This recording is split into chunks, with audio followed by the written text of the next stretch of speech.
pagsubok sa buhay, ito'y malalampasan.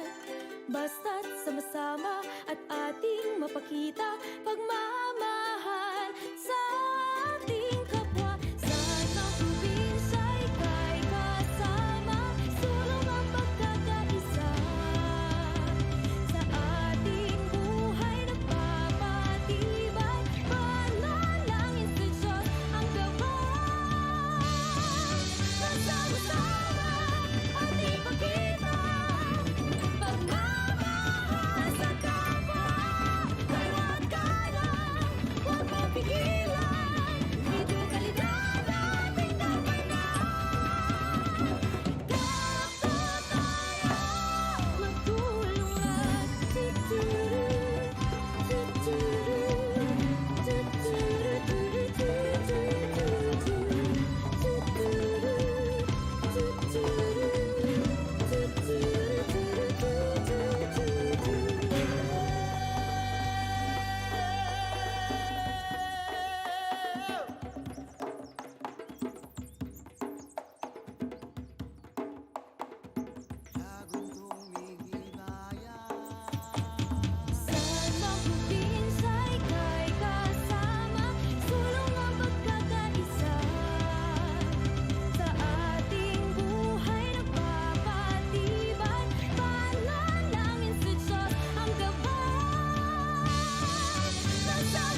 Test mic 1, 2, 3. Test.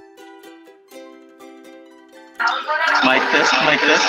Pagsubok sa buhay, ito'y malalampasan.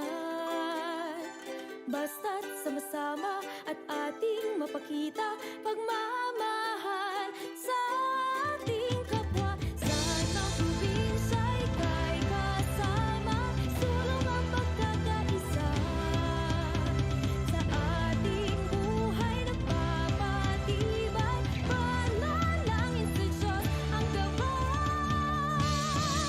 Magsama-sama at ipakita pagmamahal sa kapwa. Bawat kailan, huwag mapigilan, ito kalidad ating damayan. Kapwa tayo magtulungan.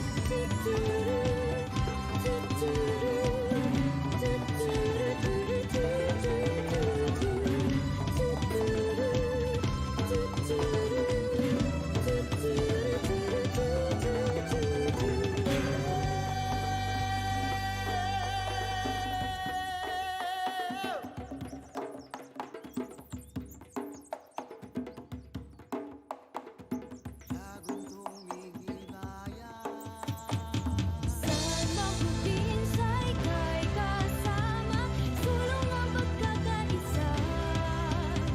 Sa ating buhay nagpapatibay, panalangin sa Diyos ang gabay. Magsama-sama at ipakita pagmamahal sa kapwa. Bawat kailan, huwag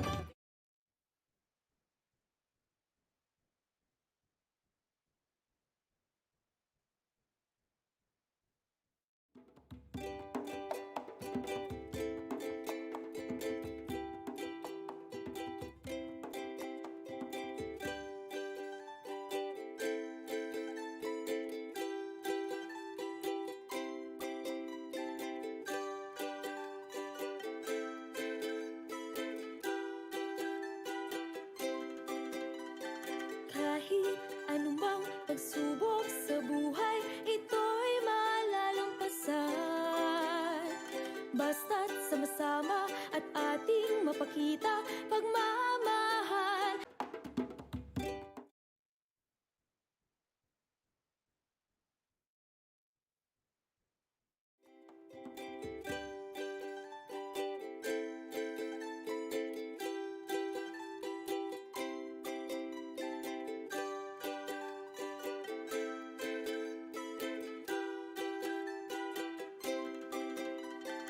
Kahit anumang pagsubok sa buhay, ito'y malalampasan.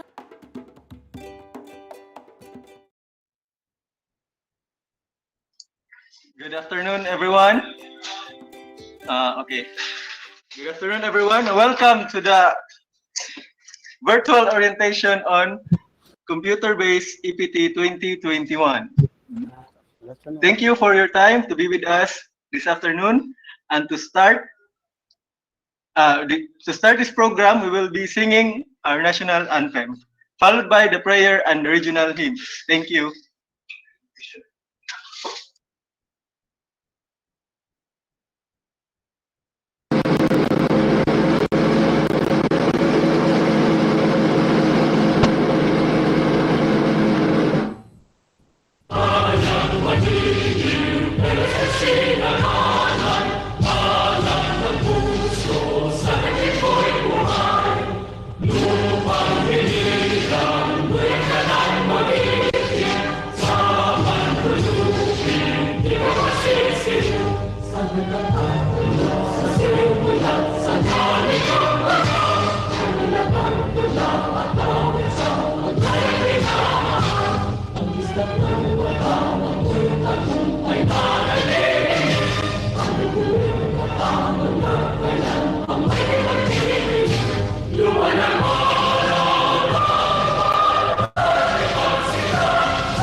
Want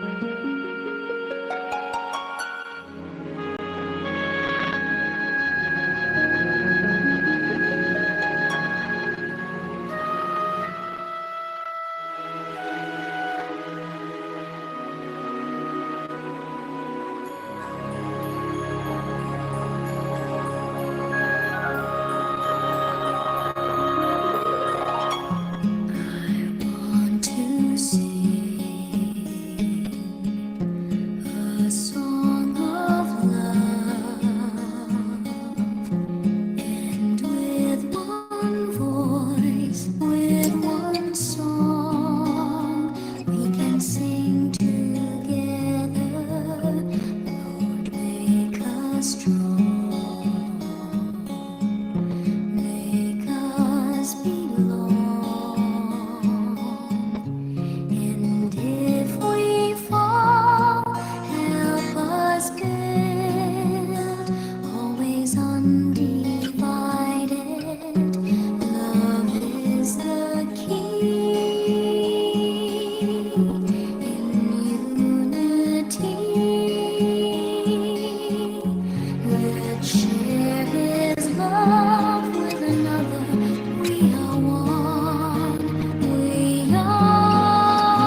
Okay, thank you. Welcome once again to our CB-EPT orientation. And to give us our welcome remarks, please welcome to the platform our Chief SGOD, Mrs. Joy, Miss Joy Letran Singson. Thank you, Jed. Thank you, Jed. Okay. Nag-lisod ko pa hilunak sa ako akayit. Can I be here, Jed, now?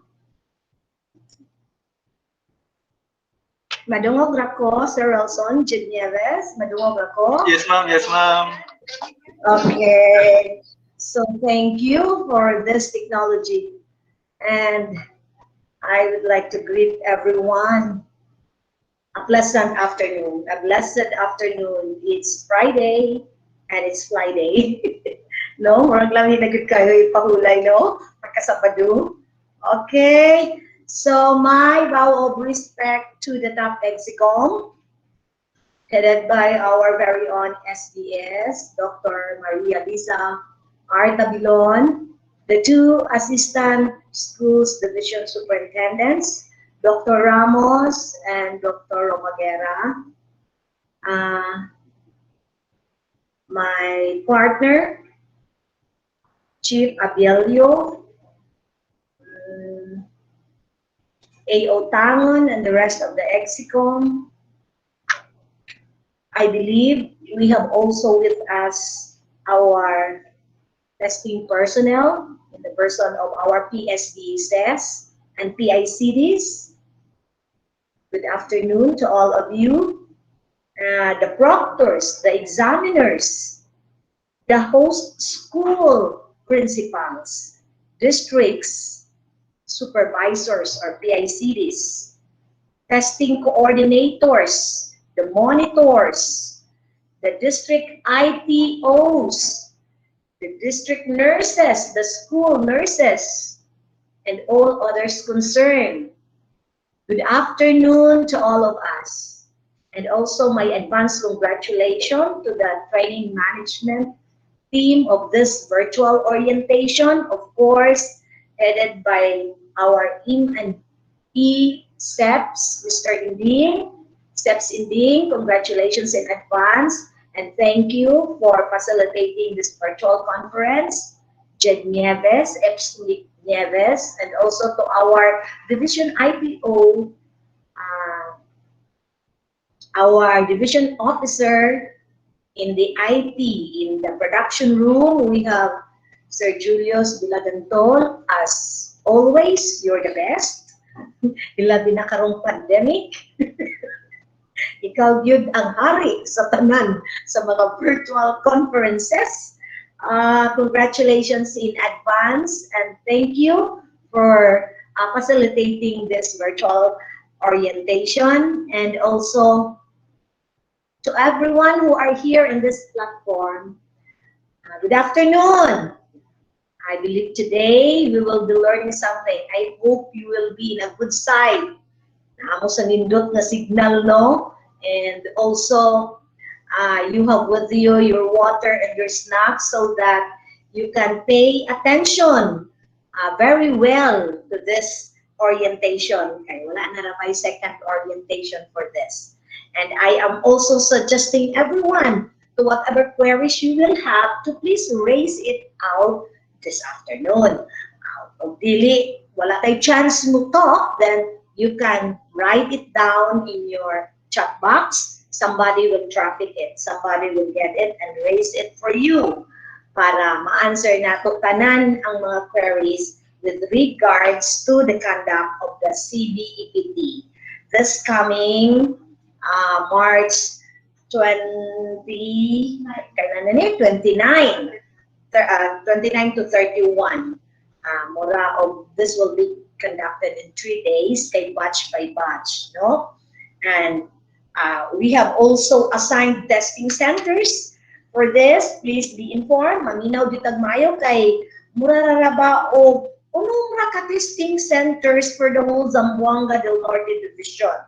And every testing centers, murag naarap ito mga ka-rooms. So, and there are 2 sessions in a day. So, kailangan maminaw bitag maayo kung sa akong pagkabuhaton ini kay murag it's thousands of applicants we have. Paano nato ni ma-cater, no? So, without so much ado, para di ta mahugdan sa oras, maka-focus tag more time, maka-give tag more time on the question and answer portion or the open forum. So I just would like to welcome everyone in this platform with the love of God. May the Lord bless you and keep you. May the Lord make his face shine upon you and be gracious to all of you. The Lord lift up his countenance and give peace to each and every one of us. Good afternoon and a blessed day to all. Thank you. Thank you so much, Ma'am Joy. At this moment, Welcome, Sir Jed Nieves. at this moment, we will be recognizing our participants from this activity. Please open your camera if your group or is called. Okay, we'll start with the PSDSs and the PICDs. Okay, some of them are tapped as proctors. And okay, ma'am. Next are the district ICTs.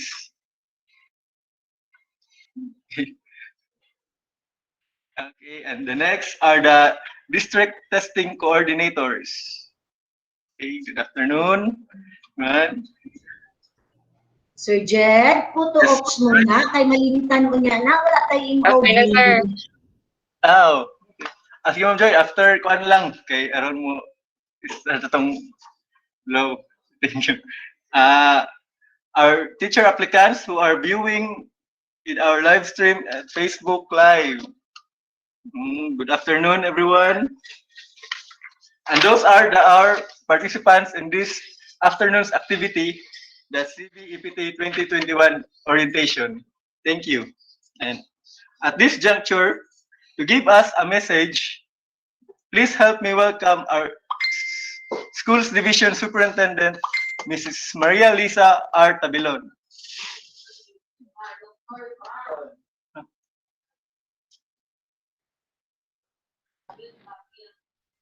Thank you, ma'am. Give it. Thank you very much, Jed. Good afternoon to all the participants to this virtual undertaking today that will orient all concerned in the conduct of this year's 2021 Computer-Based English Proficiency Test administration to all our teacher applicants. Allow me to congratulate Mr. Inding, Mr. Bilagantol, Mr. Nieves, and all others who have shown to us how collaboration and cooperation can make wonders and propel all of us towards action that is most responsive to our need to continuously deliver quality service amidst the global health crisis which we are now experiencing.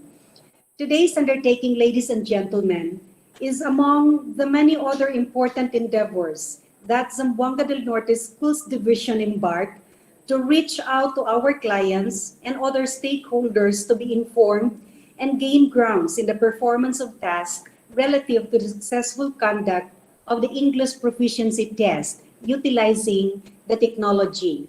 To all our participants this afternoon, we would like to thank you for your cooperation and for your continued sincerity and commitment to service. We know that what we are doing are true,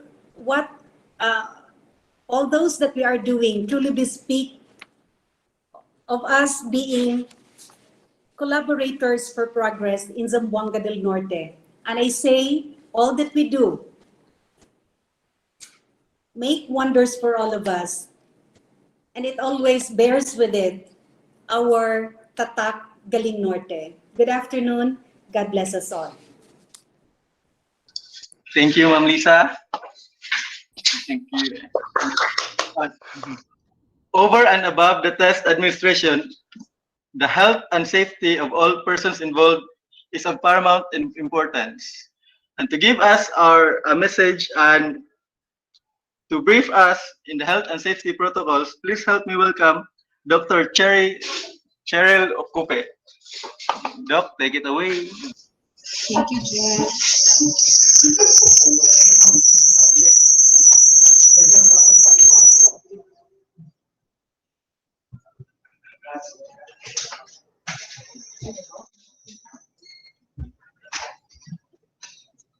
Okay. Good afternoon, everyone.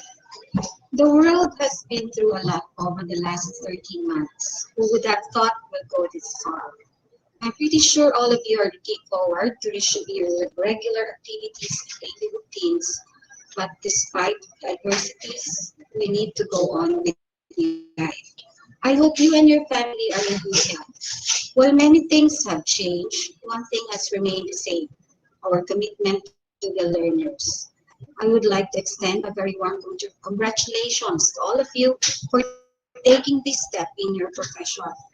To our Schools Division Superintendent, Ma'am Marisa R. Taglon, good afternoon, ma'am. To our two ASDSS, Ma'am Judeline Ramos and Ma'am Judith Permaguera, good afternoon, ma'am.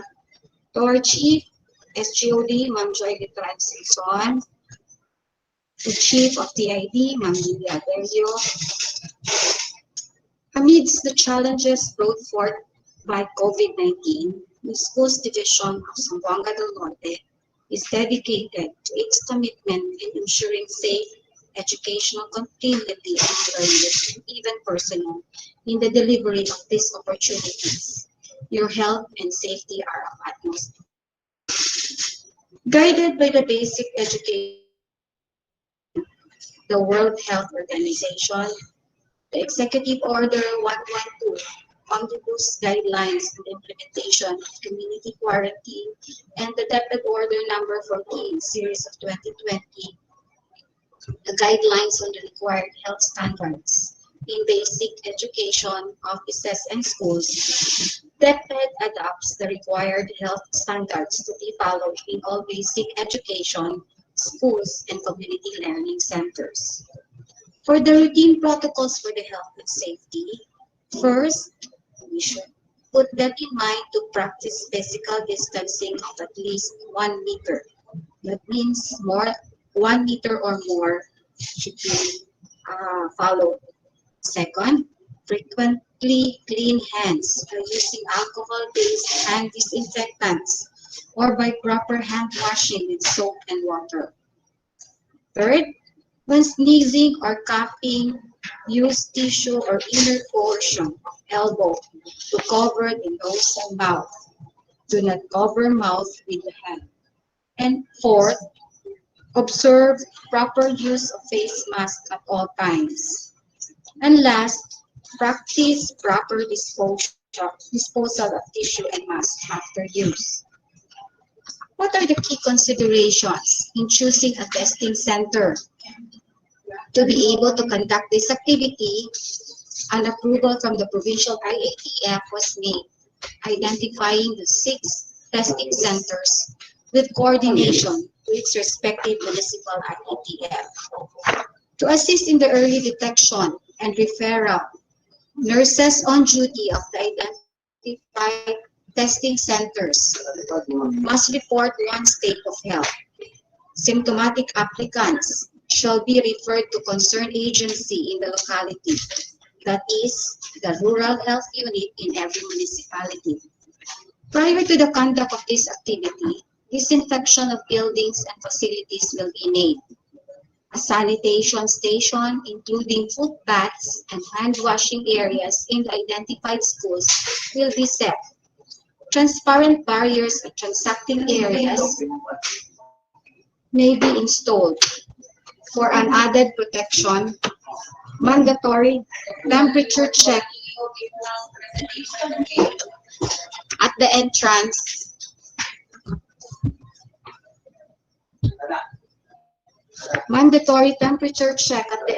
will be done. All supplies and materials will be provided by the office.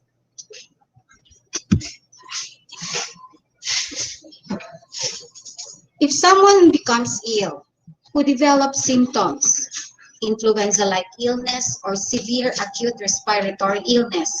In layman's term, giubo o gisipon during the period of the activity.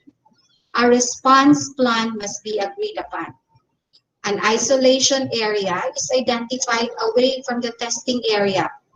This will serve as a separate space awaiting referral to the appropriate facility in preparation for possible transport without creating stigma.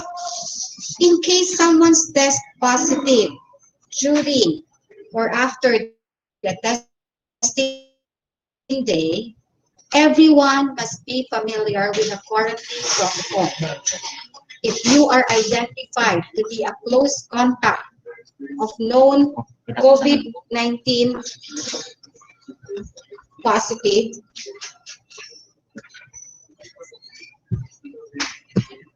No. Ay, hindi pa talaga gusto ng SBFT na report sila Misa. if you are identified to be a close contact of known COVID-19 positive, you must complete, remember this, you must complete the 14 days quarantine from the date of last contact, either at home or in a referral facility. So whatever happens, if there will be a positive from one of the attendees, you must complete the 14-day quarantine.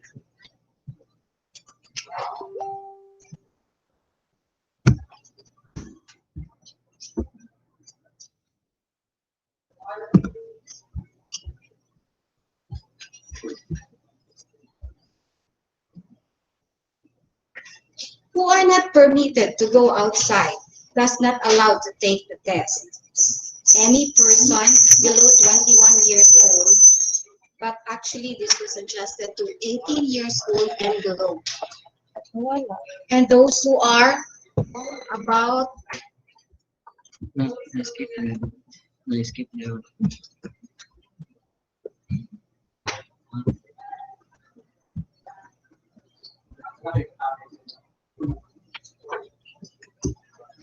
and those who are above 60 years old. Next, those with comorbidities and immunodeficiency or other health risks. Unsa man ang comorbidities? Meaning, kadtong na ay hypertension pero uncontrolled. Kadtong na ay diabetes pero uncontrolled. Meaning, wala na control sa mga tambal. Taas paghihapon ang BP or taas paghihapon ang sugar. And those with other health risks, kadtong na mga cancer. Third is pregnant. So, sa mga puros, they are allowed to take the test.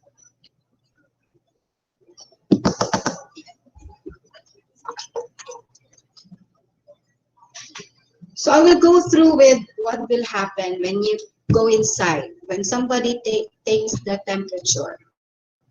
So, our cutoff is 37.5. So, meaning 37.5 and below, a health declaration form will be given to you. So, kasabot, makasunod ka. If some responses or one of the response would be yes sa mga questions, there should be a BHERT or the barangay health team or the nurse on duty will interview you. Again, if not, the response would be no, you can enter the premises. When your temperature is 37.5, you can take a rest for 5 minutes. Kaya base ugikan lang ka sa init. Taken after 5 minutes, ginaog, a health declaration form will be given to you. Pero if your temperature would be 37.6 and above, immediately i-refer ka diretso sa facility, sa municipal health, rural health unit.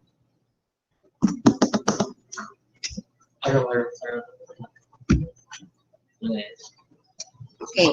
Personnel and applicants shall be subjected to temperature checks using a thermal scanner prior to entering the school. Those who will have a reading of 37.5 Celsius and above shall be brought to a private screening. Ito na sa isolation area sa school that is set up near the entrance of the school where the concerned personnel or the visitor or the person coming in can be further be examined for appropriate management, intervention, and referral. Those who will have a temperature reading of 37.6 or above cannot enter the school premises and must be referred and evaluated by the Barangay Health Response Team or the nurse on duty.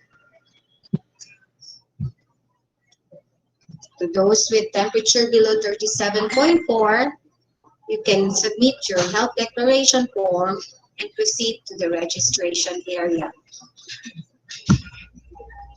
A quick short health symptoms questionnaire upon entry to school is available. We need to maintain a record of all visitors by using that form for easy contact tracing. Early detection and isolation of possible infected individuals is essential. All personnel and visitors shall be subjected to temperature checks using a thermal scanner prior to entering the school for office. A reading of 37.5 degrees Celsius and above indicates fever, hence must be isolated. Then you can now shade the box opposite to the question being asked. If you answered yes to one of the questions asked, a referral will be made to our barangay health referral team or the nurse on duty. To those who will have a temperature of 37.5 and above, or at 0.5, you can take a rest and after 5 minutes, recheck the temperature. If below, you can get inside. So I will walk you through what happened when you go inside the school. So pag abot nimo sa imong school, a health declaration form will be distributed and must be accomplished in the triage area. A health check, taking of your temperature. You must take note of the significant signs and symptoms such as cough, colds, fever, headache, hilanat, kalibanga, diarrhea, sore throat, sakit ang tutunlan, loss of taste, loss of smell. You need to supply also the data for contact tracing like date sa pag-anak sa school, time of visit, asa imong address, contact number, and other personal data needed like name, age, and gender. Please supply all this data for easy contact tracing if needed. Sharing of writing materials such as ball pens and pencils is discouraged. Sanitation of hands, check. So nakasanitize na ka. Temperature below 37.5, check. Okay na. Wearing of face mask and face shield. Okay, ready na ang face mask and face shield. By the way, masks are recommended as a simple barrier to help prevent respiratory droplets from traveling into the air and to other people when the person wearing the mask coughs, kumuubo, kumuatsi, kumistorya, or manawag, syagit, raise ang voice. This is called source control. So, i-prevent na nila ang pag-travel sa droplets sa imo agikan sa imong mouth. This must help prevent a person who is sick.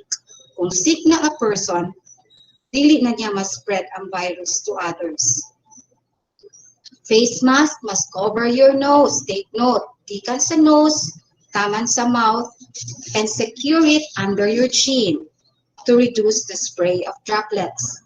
You must remember your mask may protect them and their mask may protect you. Once cleared, then you can now proceed to the holding area. So, gikan sa triage, adto ka sa holding area where registration happens. But if in any case you have high temperature and probably some other reasons that cannot allow you to proceed to take the exam, there is an identified isolation room away from the testing room where you will be catered. After that, proceed na ka sa imong testing room. In general, the more closely a person interacts with others, so dugay mo mag-interact, and the longer the interaction, the higher the risk of COVID-19 spreads. Spreads happens when an infected person coughs, sneezes, or talks, and droplets from their mouth or nose are launched into the air and land in the mouth or nose of people nearby. Since people can spread the virus before they know they are sick, it is important to stay at least 6 feet away. Muna ang kinahanglan pagpaglahyo ka. Okay, once mustorya, mulupad ang imong alaway para dili kaabot sa person opposite talking to you. Or more, if possible, even if you or they do not have symptoms. So maski wala may symptoms, dapat layo jud ka stay. So that would be my reminder to all the attendees. Please take that into butang yun sa mind. Magdala, face mask, face shield, ang atong mga sanitizer, bring your ball pens, kay tag ball pen, and make sure you are not pregnant, kay dili allowed nga mo take of exam ang mga pregnant. Okay, good afternoon everyone. Thank you. Thank you, Doc. Cheryl, Sophie, thank you. Due to the pandemic we are experiencing now, face-to-face test administration creates a great risk for our health and safety. Because of this, the SDO, the Schools Division of Zamboanga del Norte, found a way in order to administer the English proficiency test without much face-to-face interaction. Hence, the computer-based English proficiency test. To give to us an orientation of the use of the computer-based system, please welcome our IT officer, Julius O. Bilagantol. Sir Jul. Okay. Thank you, Ba. Good afternoon, everyone. Allow me to share my screen.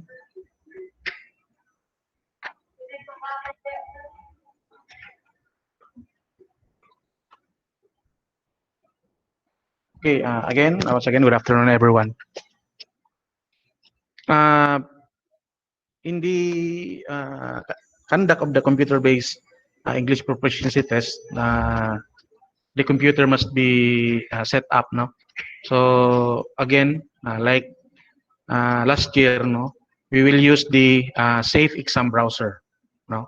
And next is we will inspect if all computers that will be used for testing are connected to the internet, of course, because online man na siya.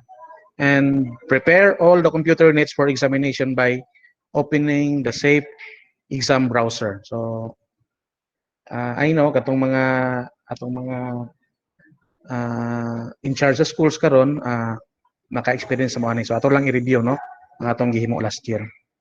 The same, no, you can download the Safe Exam browser using the link, no, shown on your screen, bit.ly/capital letter CBT-EPT forms, no. So kana siya. And then after visiting that link, nakita nyo ng Safe Exam browser ng installer. Click that and then download, no. Na may mga option da, remove na, so download para ma-download ang installer. So after downloading, install the SEB or the Safe Exam browser to all the computer units to be used in the examination. Remember, no, tanang computer na gamiton, install na to. Na may mga browser gamit ito, Mozilla, Chrome.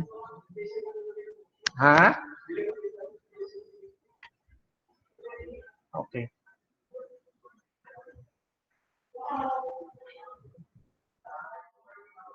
Okay, so hindi makita ang presentation sa Facebook, no?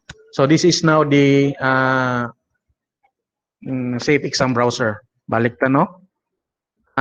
Again, download the Safe Exam browser using that link on your screen. And after that, download and install. So again, install the SEB to all the computers to be used during the examination.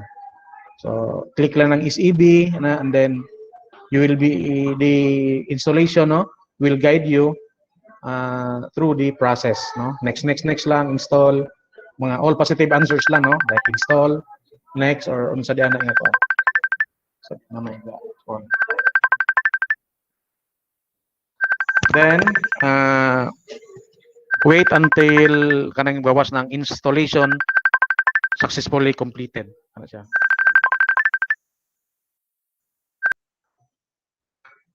And then next, after installing, open the SEB configure tool, no. Daghan na siyang mga kuan diha na ay SEB sana utility atong gamiton katong SEB configure tool application. I-open sa start menu, i-click na to diha na ay SEB tool, makita na to. Ano siya? Na SEB reset utility na ay Safe Exam browser, kanang tool atong gamiton, configuration tool to configure the browser. Pero ang gamiton sa mga applicant kaninang sa mga examinee kaning Safe Exam browser. But for us, in order to configure the browser, kani atong i-open, no, mga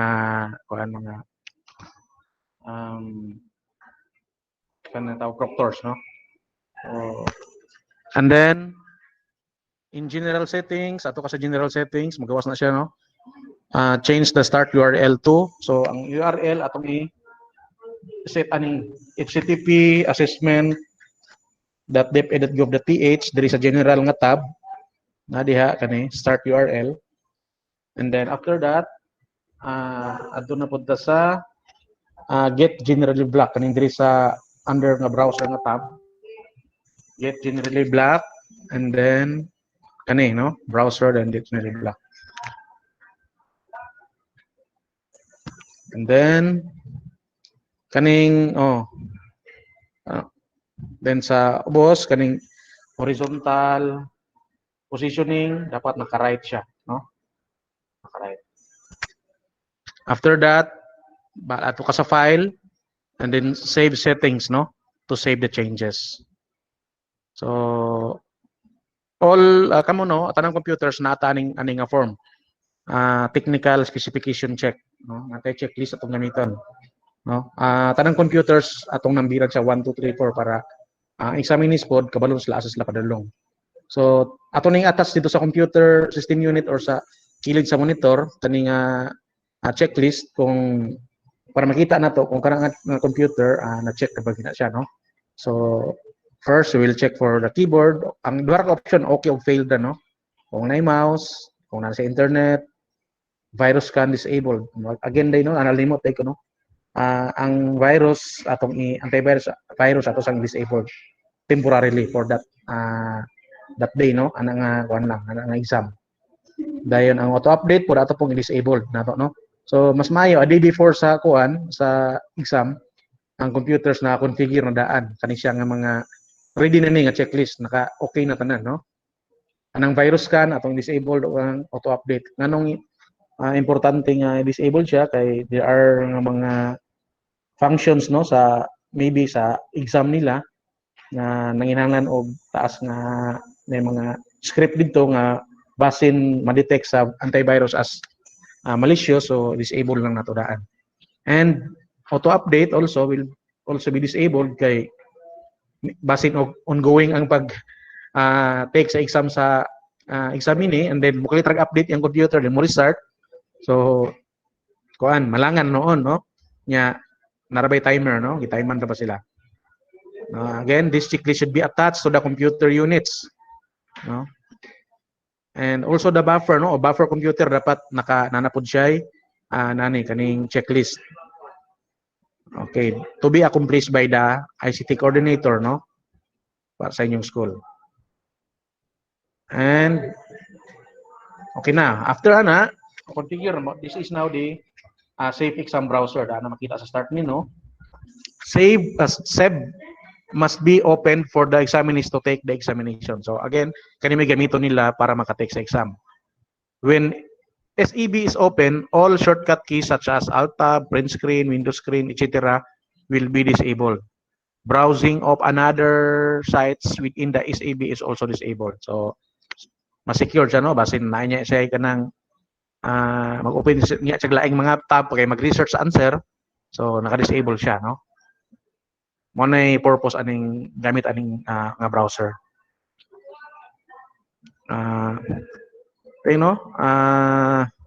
After siya makalagin ang examine, tagaan mo siya gatong password ng tab o yung user ng password. Muna yung makita dayon kaning nga screen after siya makalagin, no? First, the examinee will be asked to change the password niya. And after that, after changing the password, muna siya magawas ang katunang LMS na nga window na magawas, no? And then after that, next is accessing the test. So, test na rin siya. So, on the left of your screen, click My Courses, nara sa left side. Kanina sa ubos dapit. My Courses, then click on EPT. So, do not click or open anything yet after accessing the test, no? So, kada lang yun, ayun mag-click og lain, no? So, pag-click niya sa EPT, manggawas din ng mga options like general instruction, descriptive questionnaire, English, structures, written expression, reading comprehension. Nadi ang mga categories exam, no? So, basahon na itong mga instructions. Sa kuha naman sa administrator na akatunan ng proctor na siya. So, that's all, no, for the accessing the kaning online English proficiency test na system. Again, you can download the katong forms and the application using this link, bit.ly CBEPT forms.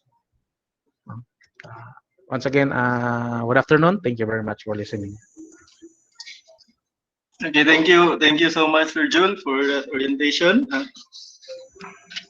And to give to us the test administration procedure and the responsibilities of testing personnel, please welcome our SEPs and CBEPT Czar of Del Norte, Mr. Wilson H. Inding. Okay,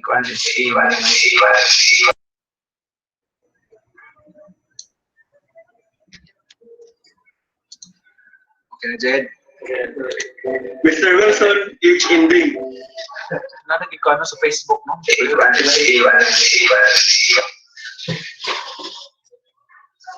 Okay, so quality afternoon for each and everyone, especially to our members of the EXICOM, led by, of course, our SDS, Ma'am Lisa. Ma'am Lisa, good afternoon. Thank you for all the support.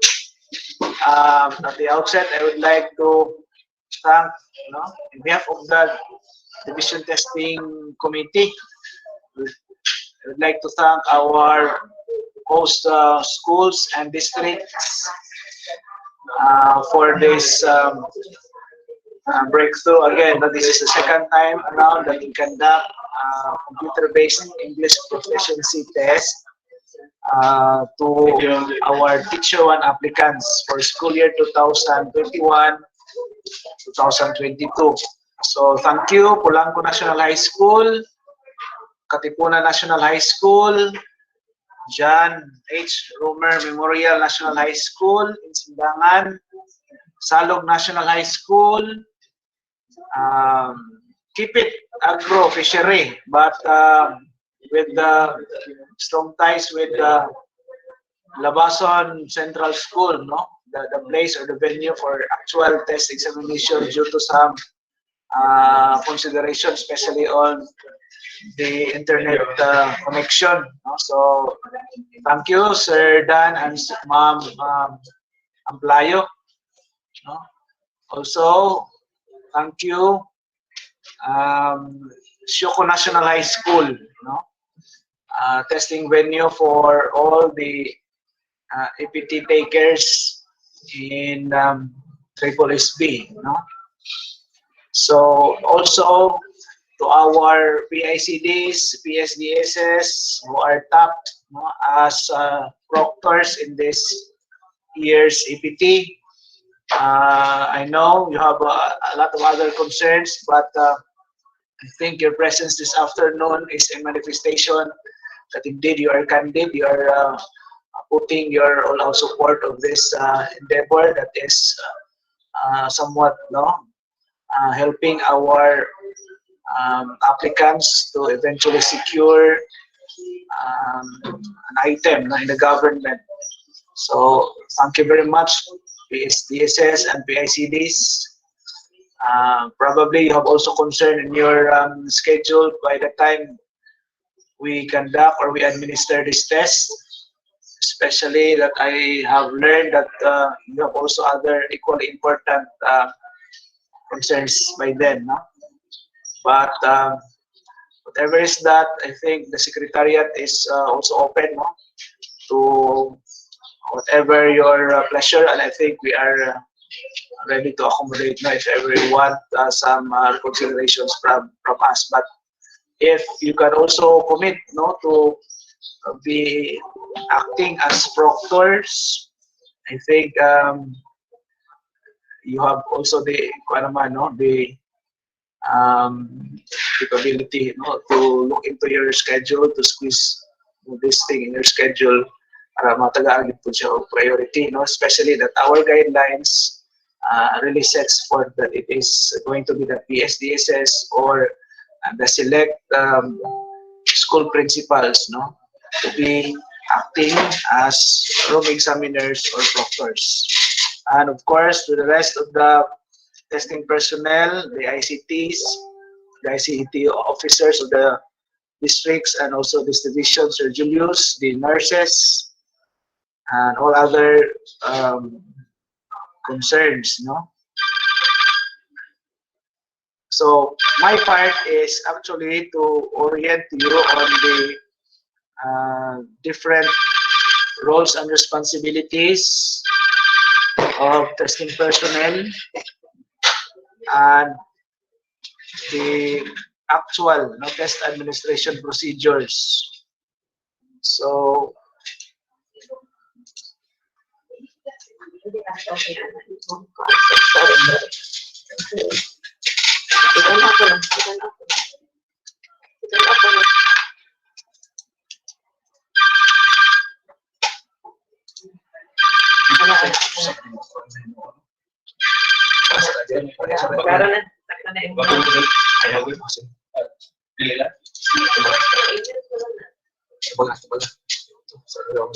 so before anything else, I'd like to give you the latest update, no, just perhaps 5 minutes ago, no, we are actually able to secure, you know, the support and approval, no, from the local government unit of the province of Zamboanga del Norte. We actually wrote them asking their permission, no, clearance for this activity to be conducted in the 6 identified testing centers, no, across this province on March 29, 31. So we are also given, no,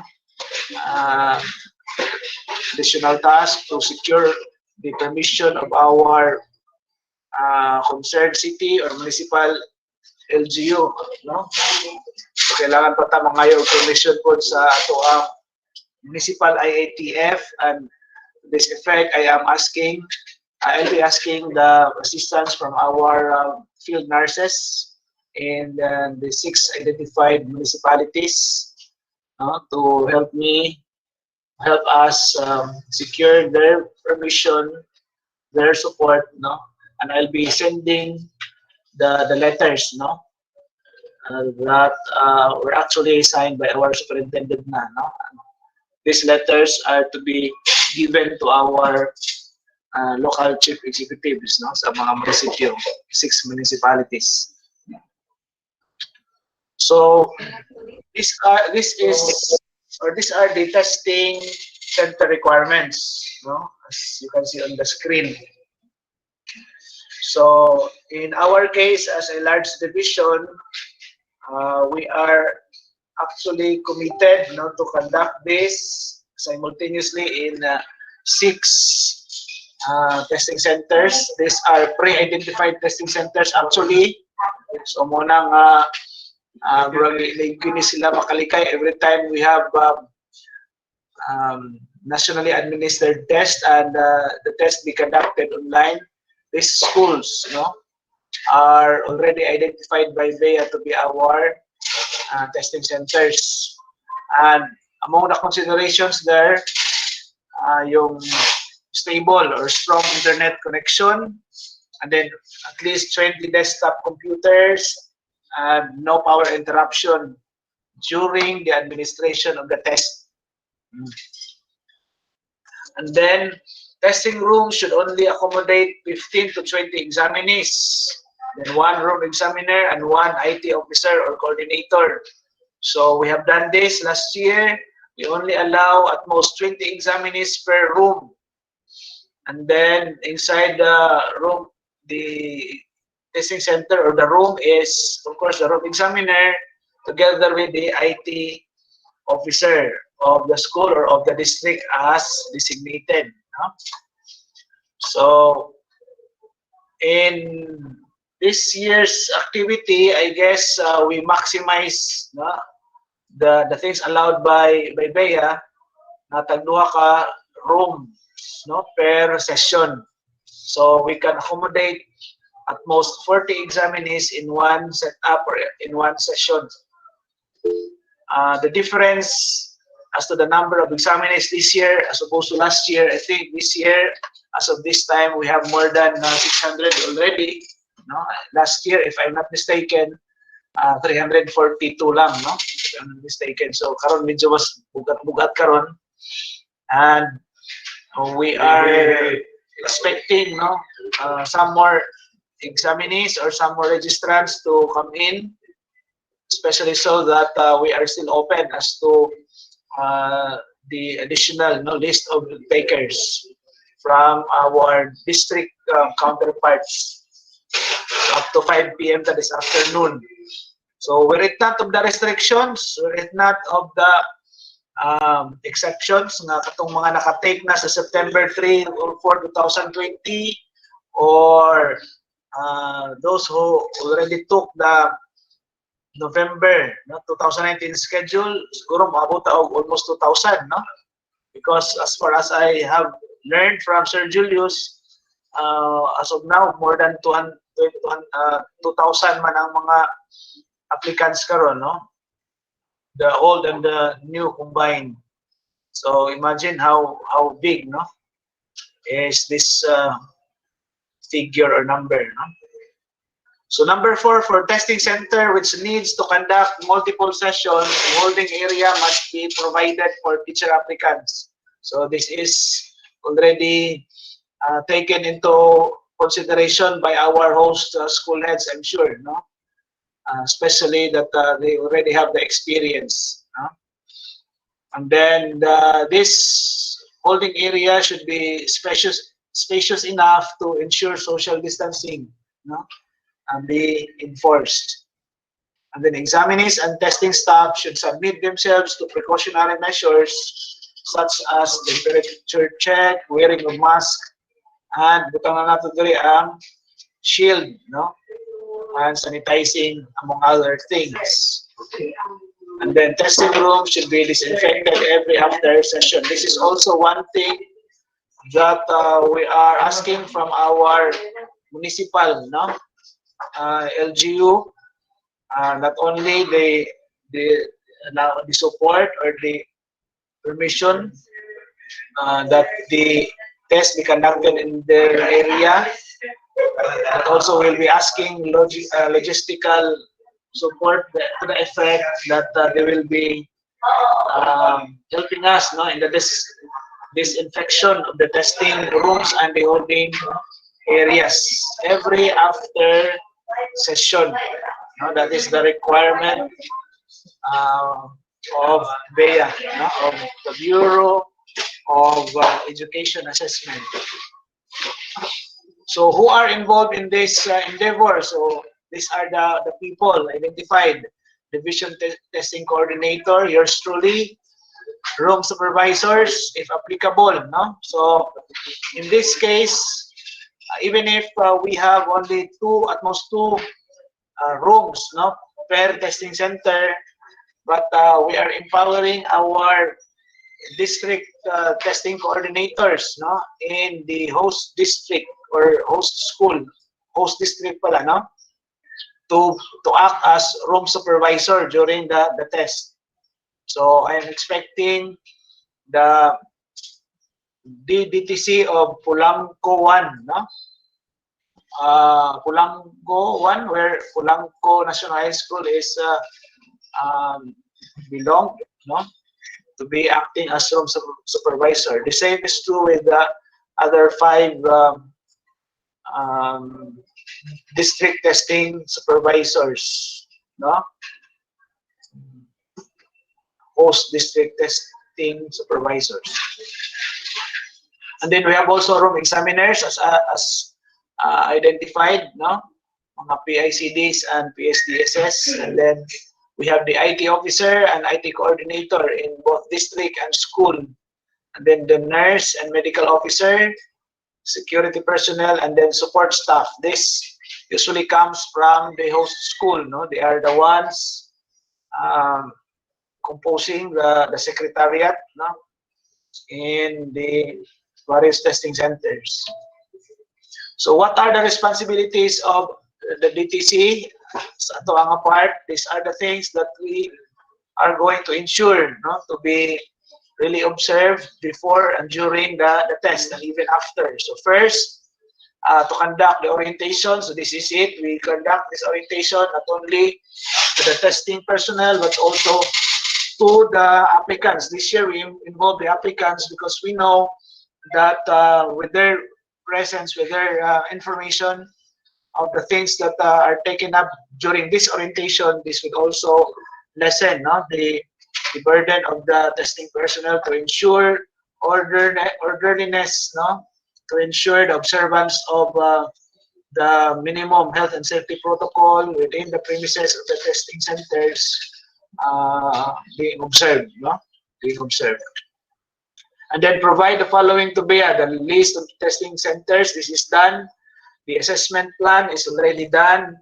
No, the master list of examinees. This is the thing that is still work, no, in progress pa, because we are still finalizing the list, and we hope that by 5 p.m. this afternoon it is going to be cleansed already, or it is going to be finalized now for submission to BEA. And then we also have to accomplish the URF, or the user registration form, and that is to be submitted again to BEA for checking, no? And then I think we still have to upload also, no, the list of examinees for BEA to provide unique serial number, and so also in password, no, for each of the examinees. And then we will also provide the list of examinees per testing room and attendance sheet for the room examiner. So don't you worry, room examiners. Now, even if the list of examinees, no, was not attached or annexed in the memorandum, because of the fact that we still have to validate, to quality assure the list, no. So, but this will be provided to you before the day of at least before the day of the exam, no. That's our commitment. And then these are the other activities that we are going to undertake pa, no? To ensure that everything is going to be ready before the actual test administration, no? Dates. So let's proceed to the responsibilities of the room supervisor. This is for the district testing coordinator of the host district. No? So one is to oversee the test administration in all the testing rooms. So basically, our district testing coordinators of the host district is my multiplier, immediate multiplier, no? Being the division testing coordinator in ensuring that the test, no, administration is done properly and orderly. So you also make sure that the room examiners have all the necessary materials before the start of the testing session. So one of the materials, no, among the materials that are in the possession of the room examiners before the test is yung mga login stubs which contain the password, no, and the serial number of the examinees, the list of examinees, the handbook, no, and what else? No? Wala naman silang document na, wala naman silang mga testing materials na dadalhin kasi nakaset up na. So basically, those are the things that the room examiner should have on their hands, no, before they enter the testing room. And then account the forms from the room examiners to be submitted to the DTC. And then, of course, report to the DTC any untoward incident. Right? Let's proceed to the responsibilities of the room examiners. Mga proctors, these are for the PSDSs and PICDs tapped as room examiners. So, of course, to attend the orientation, this is it. We have done that, no? And then coordinate closely with the DTC for assessment plans and materials. So, identified na tayo, no? In our assessment plan that you will form part of the room examiner, no? Room examiner's force. And so, what is next to be done is to carry out, no, the plan. If there are some problems later on as to your availability, just let us know beforehand, no? And it should be done properly so that during the test, wala tayong problema. Wala tayong problema. We can address everything. And then set up the testing room according to the testing center requirements. So this is supposedly done at your instance that you will also conduct inspection of the testing room prior to the conduct of the test, no? Kung makaadto mo before, a day before, it would be better, no?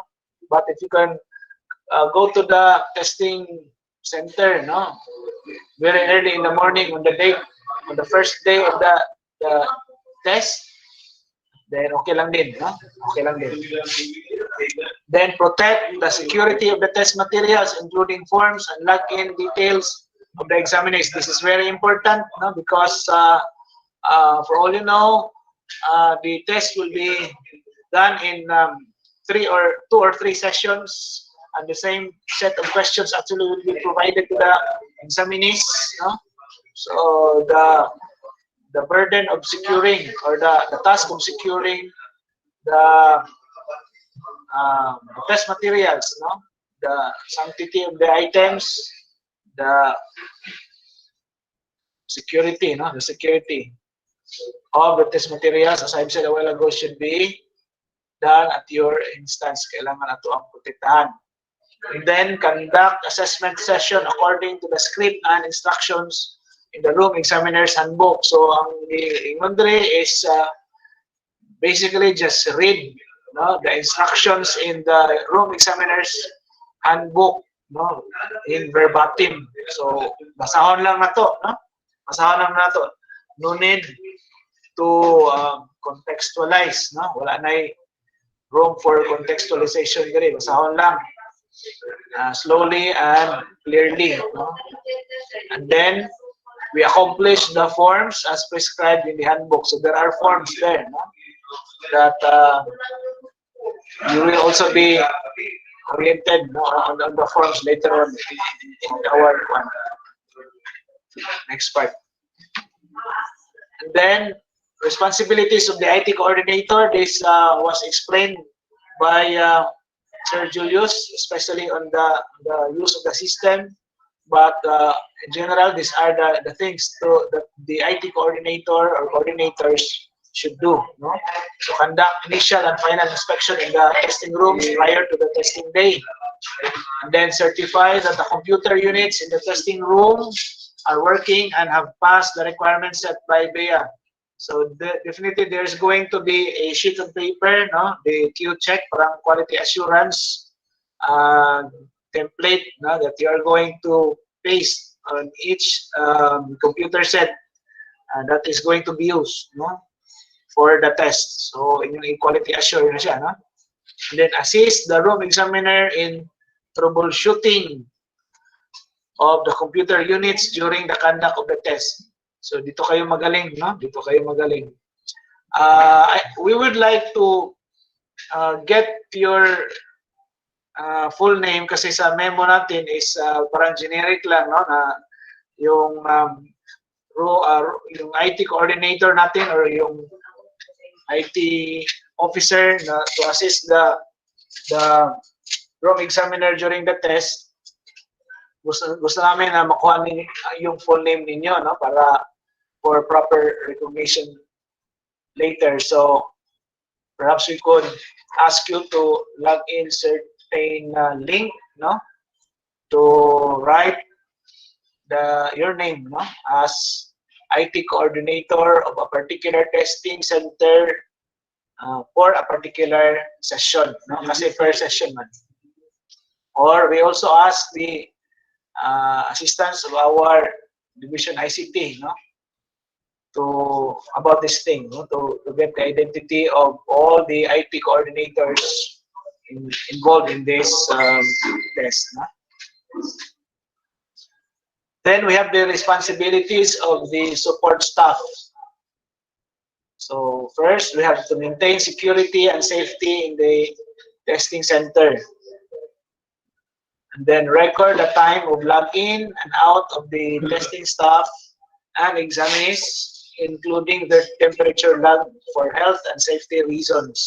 So these are the people, no, helping out our nurses, medical officers, and even our host school principals, no, to ensure, no, proper documentation of everything that is happening in the testing center, no, during the day of conduct of the test.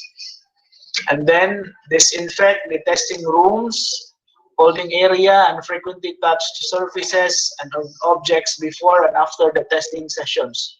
So this is the thing that we ask from our LGU partner, no? Sa municipal LGU. We ask their expertise, their logistics to do the actual disinfection. So last time around when we were in Sindangan, particularly in John Romer, no? Maganda yung setup doon.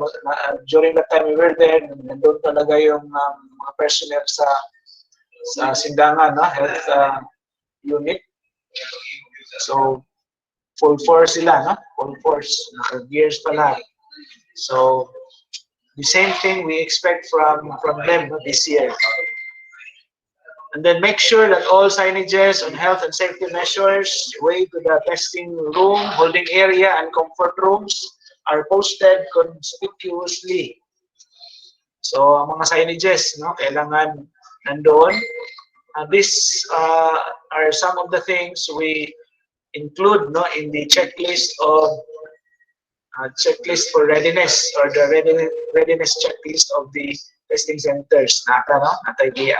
Annex ato ang memorandum number 89 series 2021, so you can check it out, and in fact it will be presented later on by Jen, no?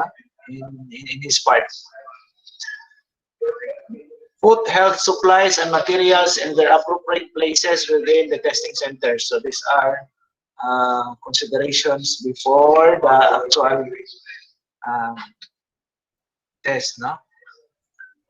And then criteria for selecting a room examiner. So para sa mga supervisors, anong kamo gyud ang gipili? Because primarily the guideline says it should be be an education program supervisor or a public schools district supervisor. So mas kuan man mo, mas convenient man mo, mas kamo man ang nasa doon sa testing venue or venue, so kamo gyud ang matap, no? And then she or he has a prior experience in conducting national tests for students and teachers. And last is he or she has basic computer literacy skills. So these things are settled na sa inyo ng designation as room examiners. So what are the things to be done, no, for the room examiners before the test, pre-test, no? So first is inspect the seating arrangement before instructing the examinees to enter the testing room. And then we ensure that they are seated at least 1 meter apart, no? And then check if the label of the computer units, including the buffer, is attached properly. So these are the things that you look at, no, as far as the setup of the testing room. And then call the examinees one by one and verify their identity through their valid ID before allowing them to go inside the testing room. So therefore, sa mga applicants, no, sa mga EPT takers who are in the Facebook live streaming right now, don't forget this document. Magdala mo valid ID, no, to corroborate, no, your identity by the time the room examiner would call your name, no? Call your name.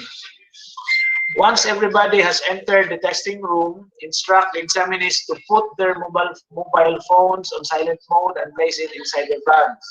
And ask them to leave their bags in front or at the back of the testing rooms. So, ang mga kuha na to, mga gadgets na to, particularly mobile phones, no? Kailangan dili siya visible sa ato ang armchair, no? Sa ato ang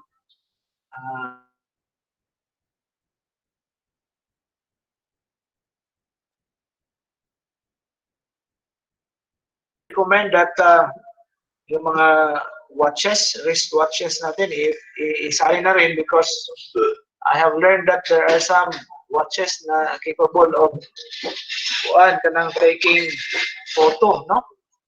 So atong i-appeal, no? Atong i-include ang mga wristwatches o appeal sulod sa bag, no?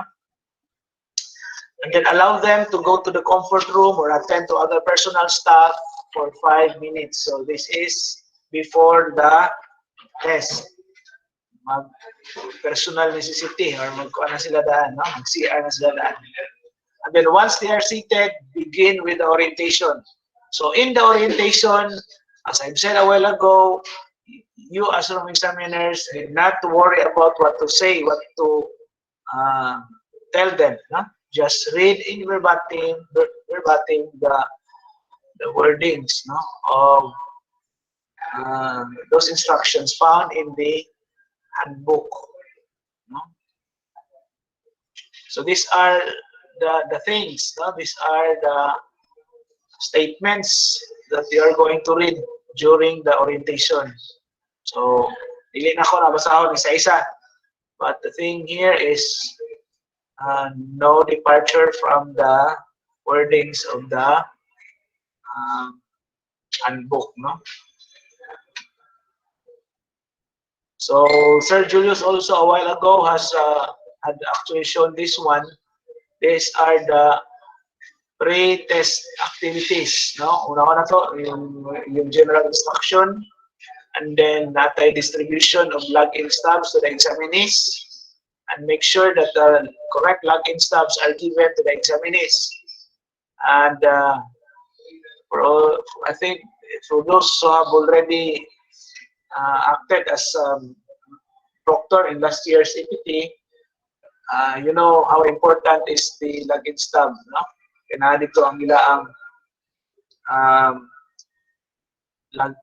serial number and password, no? Dili sila ka open sa system kung dili mao ang password or number ang ma-feed, no, or ma-input. And then also another important activity is the changing of password. Now, a good number of room examiners last year called us and say, "Sir, kinahanglan ba i-utro ang password?" No? So this is clear, no? Klaro nga kinahanglan mag-utro ang password. So if you have technical problems as regard this matter, i-approach ang ato ang kuan, no? Ato ang IT officer sa testing room na, no? Kay every testing room is expected na testing or ICT coordinator that who will assist the room examiner to do this thing. And then 5 is assessing the EPT. So this will be done with the help, of course, of the ICT.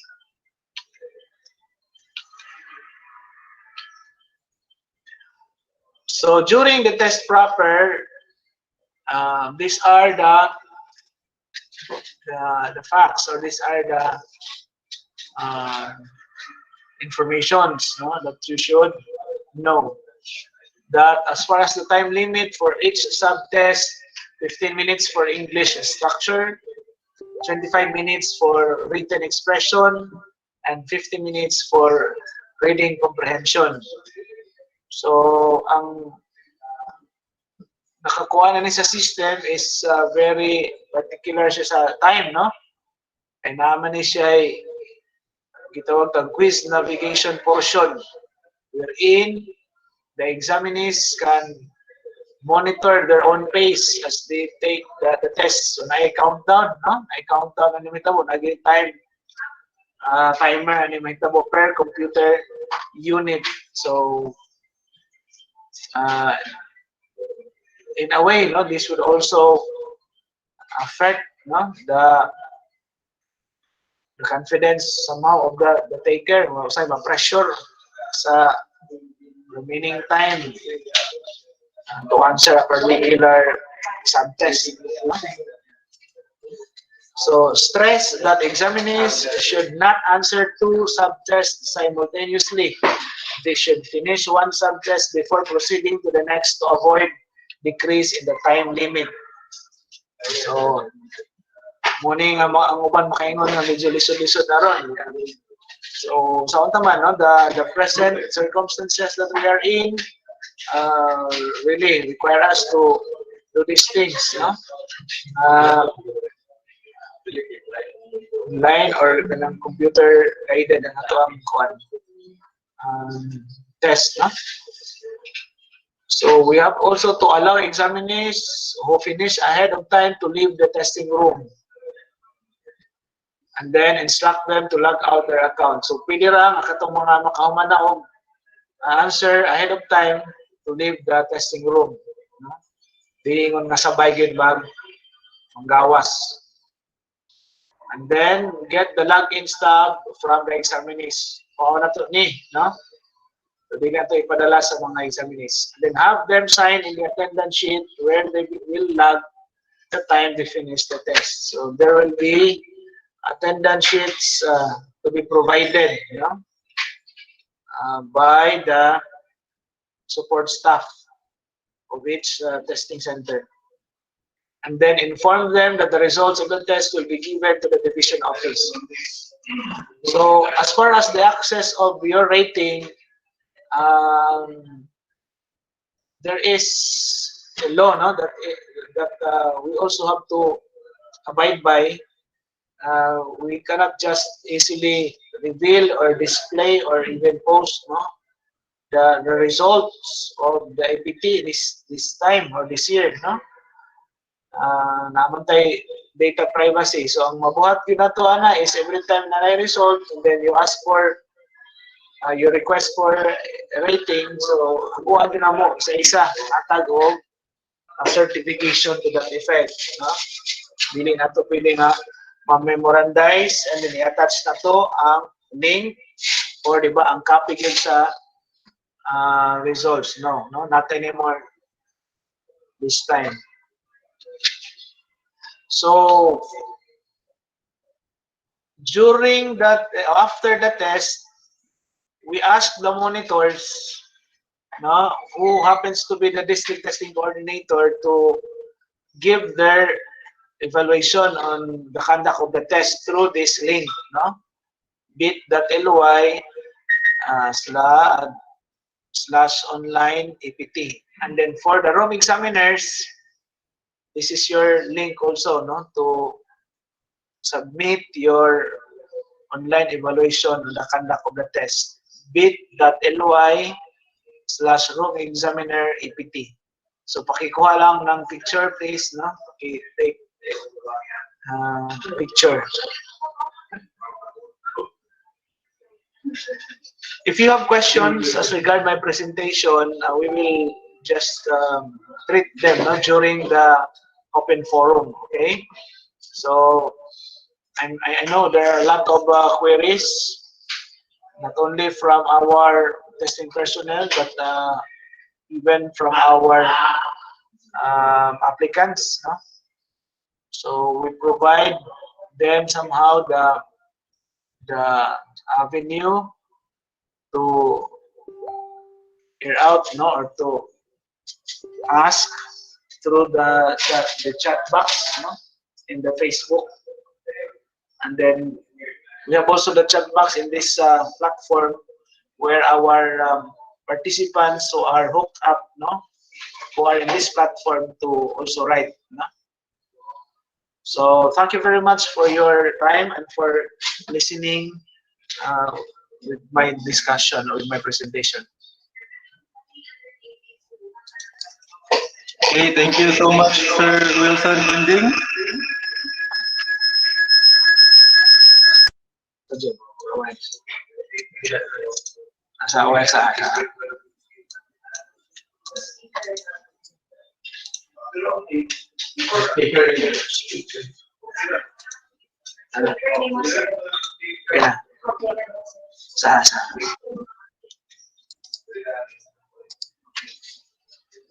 Thank you so much, Sir Wilson Binding, for that wonderful discussion. At this juncture, I will discuss to you the administrative clauses and reminders during the computer-based English proficiency test. Allow me to present.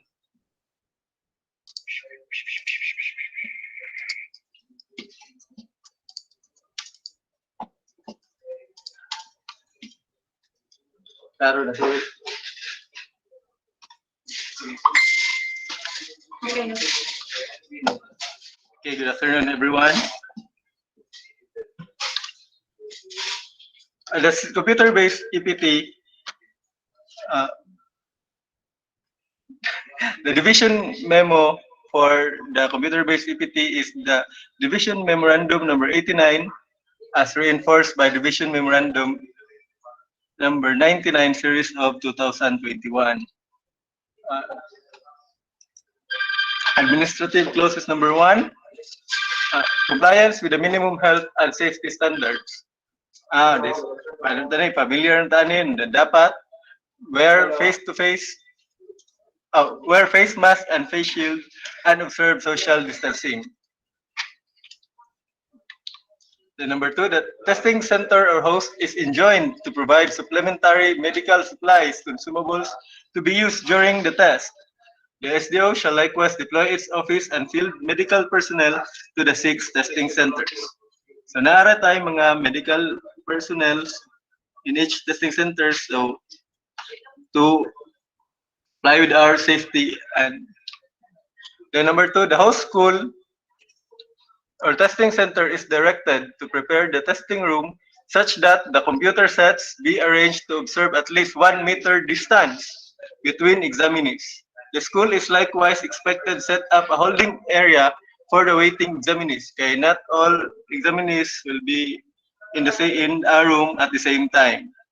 Isolation area in case an examinee or examinees are found to have experienced flu, fever, and other symptoms of any diseases. Non-examinees and other unauthorized persons shall not be allowed entry to the school premises. So if na may mga kauban nga dili walay labot sa atoang CBEPT, please tell them na dili pwede sa sulod sa atong testing centers. Of course, no face mask, no face shield, no entry sa atong testing centers. And reminders to the examinees. Each examinee is expected to be in his or her assigned testing center at least 1 hour before the scheduled time. So, mag-schedule time na to. 7:30, mga 6:30 na ta dito. Okay.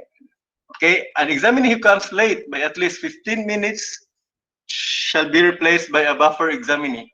Kaning buffer examinee, katuning examinee nga wala pa siya testing room or wala pa siya na sa exist still be excess. Aside from bringing and wearing health and safety accessories, he or she is expected to bring a valid identification card. Kani importante po ni kinahanglan magdala og ID and snacks or lunch. Magdala tag snacks o lunch. Then cell phones, wristwatch, and other gadgets are not allowed inside the testing rooms. So, pwede na to na siya, ibutang sa tong bag, and dili ta maka-disturbo sa lain. Okay, selection of the testing personnel.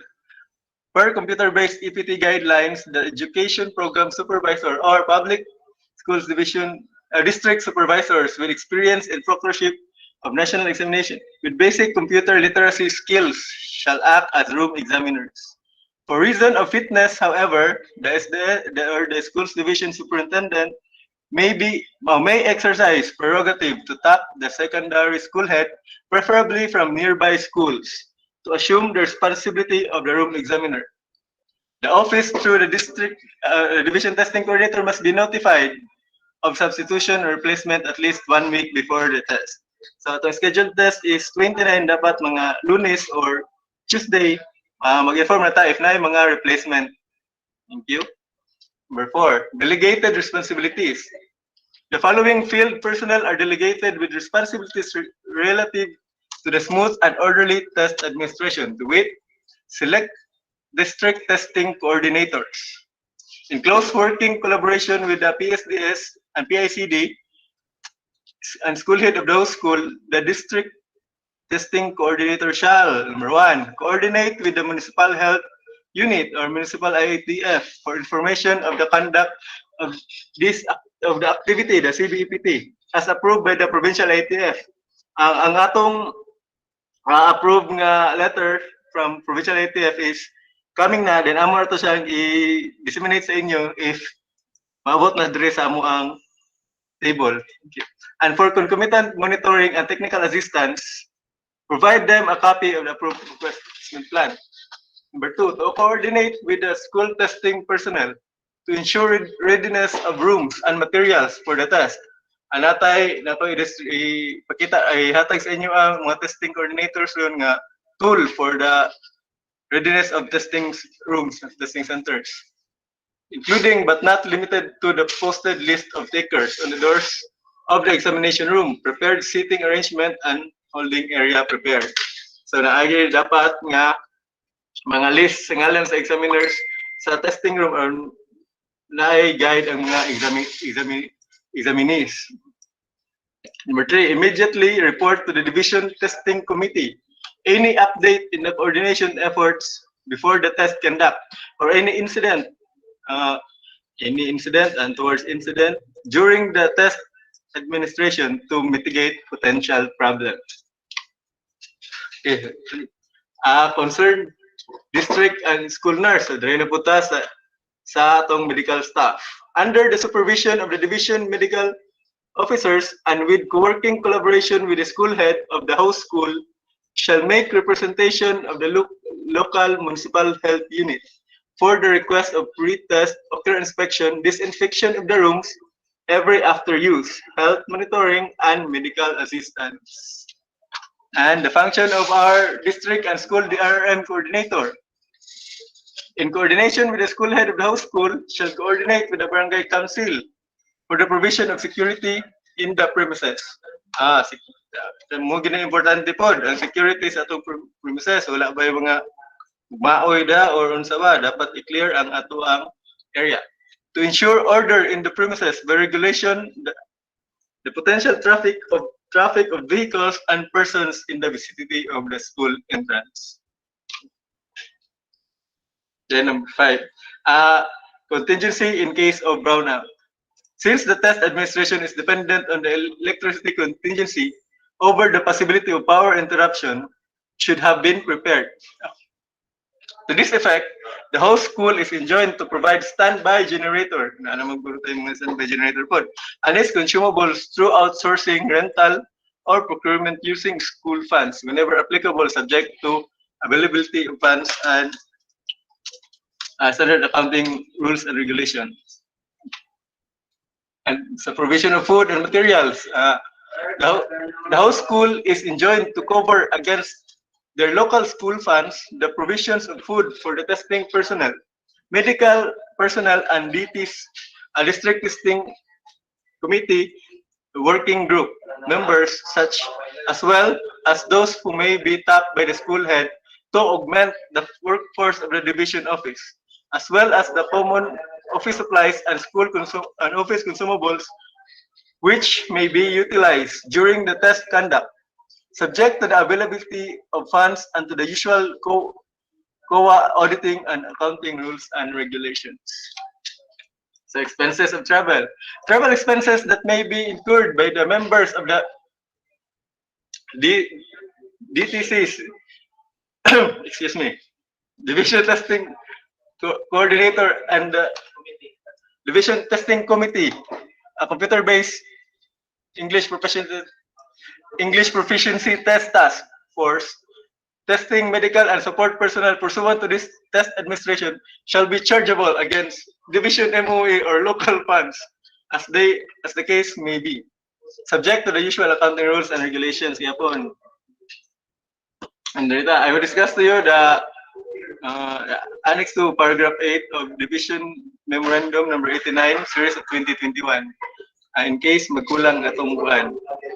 In view of the necessity to have a stable internet connection to each of the computer units or laptops to be used during the test, the school head of the host school, in close coordination with the host PSDS and PSED and the district school ICT coordinators, are enjoined to facilitate the borrowing of modems from nearby schools or districts for the aforesaid purpose. Expenses incurred by the borrower or borrowee of the school for the prepaid internet load may be reimbursed using division funds or local school funds, subject to the usual accounting and auditing rules and regulations. Okay, annex to paragraph 10, for joint civil service DBM circular number 2, series 2004, service credits of the compensatory overtime credit as the case may be, shall be given to the concerned division and field personnel who may have rendered services during a holiday, weekend, or beyond the official time pursuant to the preparatory and post-administration activities of the computer-based EPT. And then discuss the addendum to the Division Memo number 89, series of 2021, the Division Memo number 99, series of 2021. And this is to reiterate and clarify. Qualified EPT takers are, number 1, new teacher applicants, teacher 1 applicants in this division ra, and all the applicants, whether in the RQA or not, except those who took the EPT last September 3 or 4, 2020 or November 2019 scheduled in this division. Or in the case of those applicants who took the test after August 30, 2019 in other division. The source is the DepEd Memo number 106, series of 2019. Ni siya ang source sa validity sa EPT. Okay. This is the tool for the readiness of the testing center. This will be accomplished before the test administration.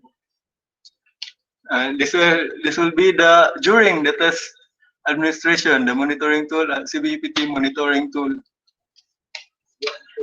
to be accomplished by the district testing coordinator or the division testing coordinator. And okay, these are the reminders during the computer-based English proficiency test, courtesy of Shoko National High School. Thank you. Wash your hands, fill out. Okay, thank you, Shoko Nice. And thank you, everyone from School Management, Monitoring, and Evaluation.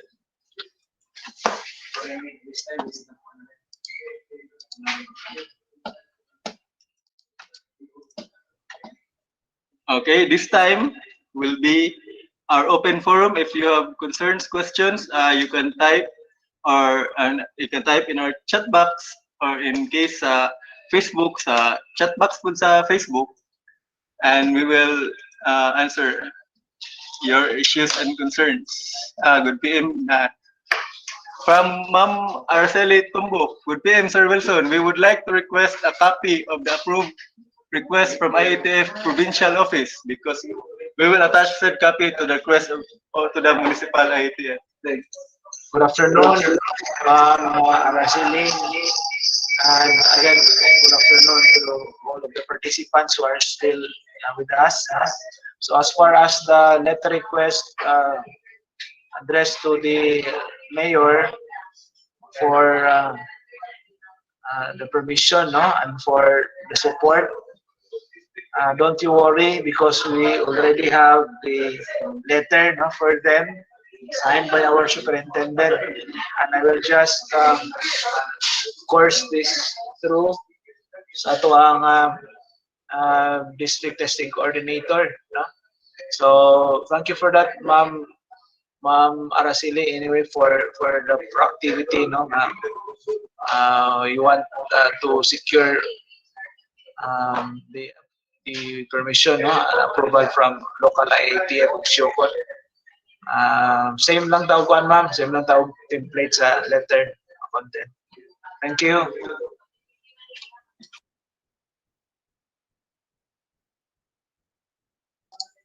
Okay, another question from Jupiter Ciruela Flores. This is from the Facebook Live. Clarify lang, sir, on distribution of login stubs. How? Okay, so as far as the distribution of the login stub, this will be given to the applicants as soon as they enter the testing room where they are assigned. So dito na, on the day of the test na. Okay, thank you, sir. Another question from Jessarid Likigan Silvano. Hello po, sir. Paano po namin malalaman kung saang testing center po kami at saang room po? Okay, so as far as the assignment of rooms, we will post this in our website. We will also mobilize our field counterparts, especially the district testing coordinators, to disseminate beforehand the list of examinees with their assigned testing rooms. And to be really legitimate, or to be really proper about it, we will do the necessary addendum to that effect.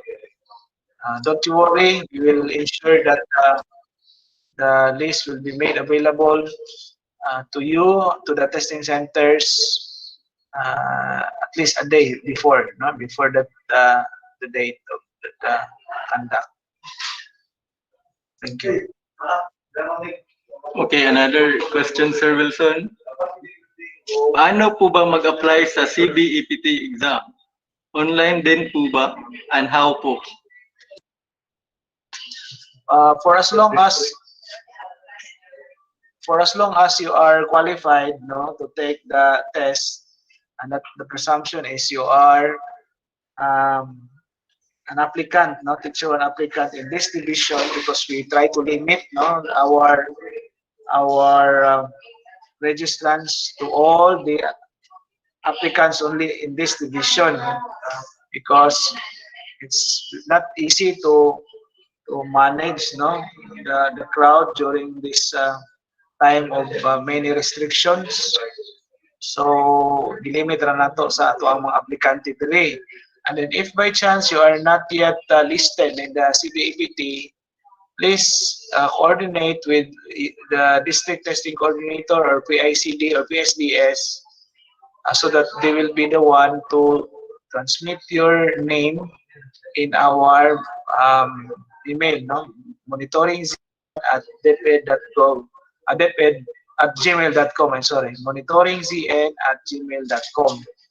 So we do this in parallel with our system, no, and established the Sir Julius, because we want to ensure really na ang assignment sa inyong testing center is not going to be far from your residence or far from the school where you apply or district, no?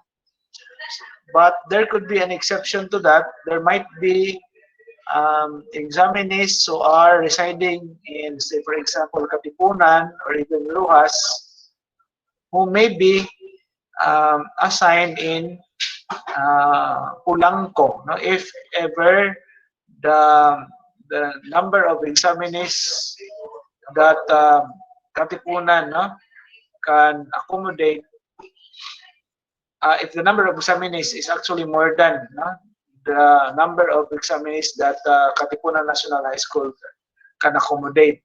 Ang ibig sabihin yan, sa plano kasi, may limit lang ang number of examinees that Katipunan National High School will entertain. So, halimbawa, marami pa mga examinees from Katipunan, ilalagay na namin sa Pulangco, if Pulangco is still available. And then, based on our plan, marami-rami naman ang allotted na slots for Pulangco, and yet, as of this time, marami pang vacant. So, therefore, natay anang option later on, no? Okay.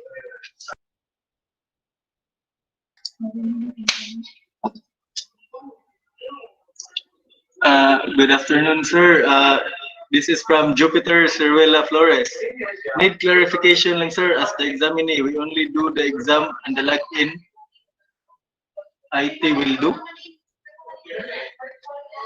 As the examinee, we only do the... Don't worry about the technical side of logging in the system, because each testing room is with the presence of IT coordinator, so you will be guided, you will be helped in logging in the system, so that what will you be doing afterwards is simply to click na lang, no? To scroll down and click, scroll down and click in the case of answering na.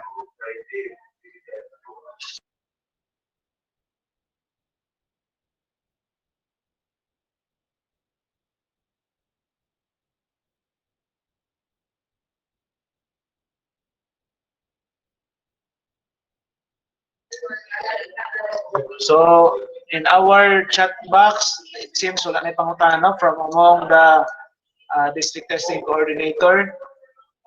It appears that the bulk of questions come from the applicants. So, our time now is 3 p.m. I guess it is clear already, no, as to our guidelines who are qualified to take the test, no.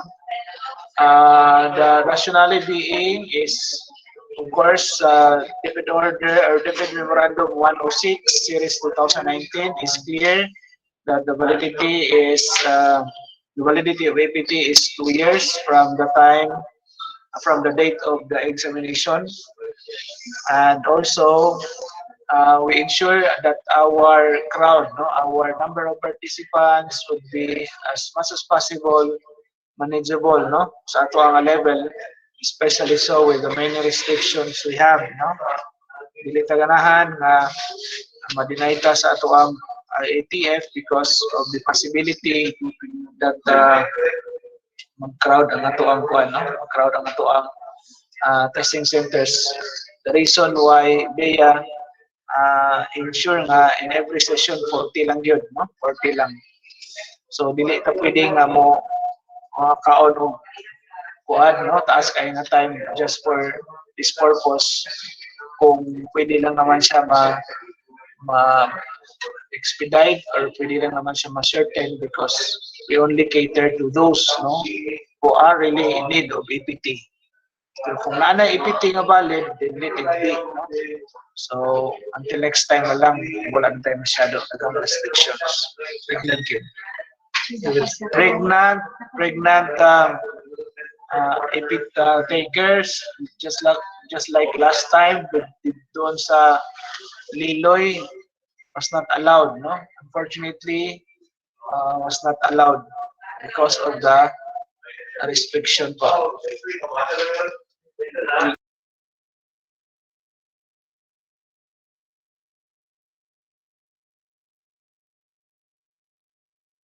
Yun na yun, no? Although you are in the list of examinees, that if you are restrained, no, because of the guidelines, because of the restrictions, so what will prevail is really the restriction, no? Especially if it is about the health and safety. So di lang po mo pugos because in our preparation sa listing, we do not know your actual circumstance kung buntis ka or dili, no? So probably also truth sa atong mga counterparts sa field, ang ilang gitanaw lang kung new ba kang applicant or kung old ba kang applicant, and then ang imo ang results EPT is no longer valid.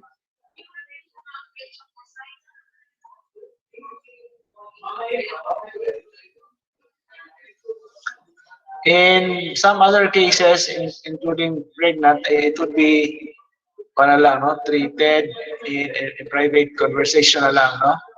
So we have seen one applicant with a special circumstance. So muhatag lang niyo no, kanang number na makatawag ka.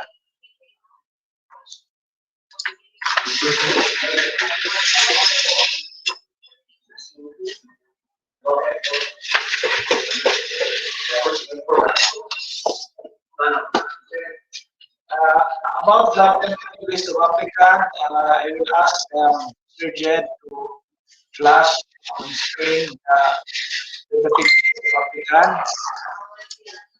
Sir Jed, just be ready, and then after the flashing the tentative list, I guess we could proceed to the other part of the program, the last part. So Jed, Jed. Maklaro red, Jack.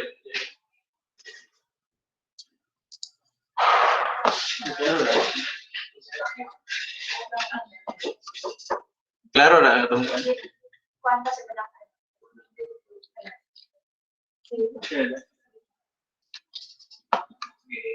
okay, these are the tentative list of EPT 2021 qualified takers from Mutya District. Open ni siya as of this morning po ni siya nga list as of 10 a.m. from the Libertad, Rizal. Anyways, ma-update po na to ni siya atong link kaghatag na bit.ly ZN EPT REG 2021. Ako na to siyang i-update. Lantaw lang mo mga Monday ana ma-update na to siya. Okay, as of now naapa pa mga na-receive nga mga districts nga nag-submit sa ilang list of EPT takers. Ako pa siyang ikuan. Ako pa ning ibutang sa dire sa finalist na to. And I would like to remind the districts nga or municipality nga wala pa ka submit sa ato ang list.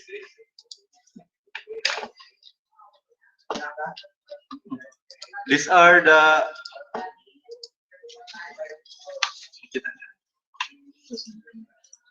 kani nga mga municipalities as of 10 a.m. this morning, wala pa ni siya wala pa naka-submit sa atong list sa monitoringzn@gmail.com. Please, if na may mga kailang within this district, please help me itong i-follow up. Kani nga mga municipality wala yun sila na-submit nga list. Pulangco, Serious Minya, Punog, Kalawit, and Gudud.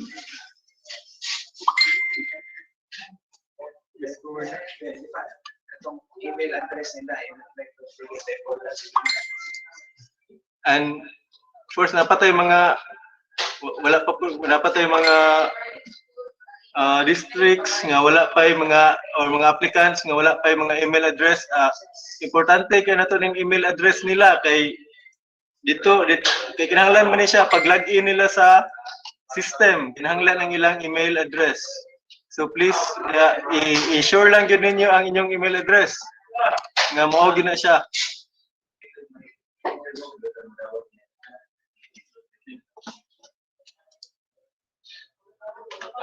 Sir. Okay. Okay, so Yes. Sir LG, ay sir, wala pa na ako nakita diri ako pa lang taon guro. Dito sa monitoringzn@gmail.com lang i-submit sir. If sir, thank you. Palihog lang ko resend sir if ever nga nakasubmit na ka sir. Masig nakuhan po ni diri sa ako ang email. Thank you sir. Sir Wilson, you have something? I'd like to thank especially Sir Robert Pocolan III for helping us out, secure the document from the province. Importante man gud na makakuha tani not only for your sake sa ubos na maka-attach ta sa inyong dokumento in our request, but also for this document to be transmitted to BEA for their copy also, for their reference. And then I am expecting queries from the host school if ever there are. I hope you are clarified about the provision of prepaid cards or modem, if it is necessary really, So unlike last year, wherein reimbursement will be done at the division level, this time, dili na sa school na, I consulted our good accountant about the possibility of getting reimbursement for the expenses of prepaid or modem at the school level.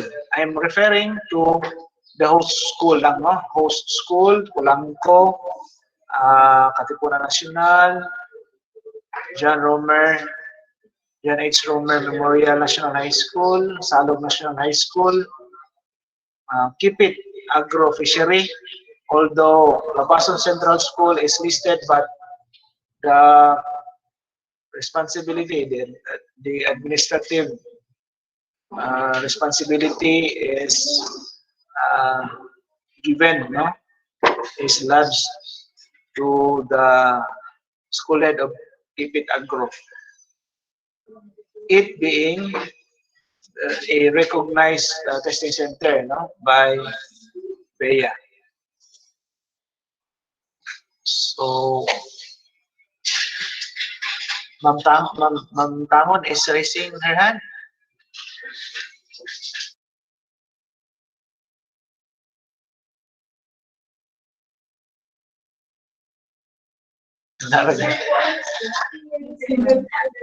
So it seems that there are no more queries, from the participants, and even from our audience, from the live stream, napa. But we are also treating individually, no, the queries, especially if the query is not really common or not really concerns, no, the entire applicants or the entire one procedure.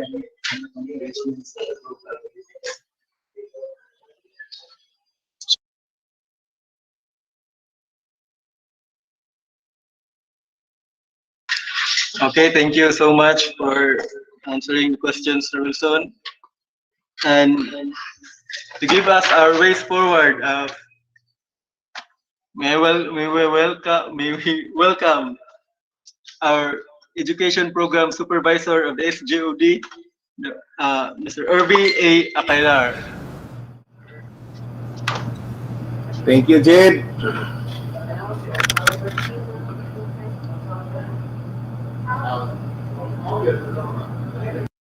Sound? Voice sound? Okay. So, thank you so much, Jade.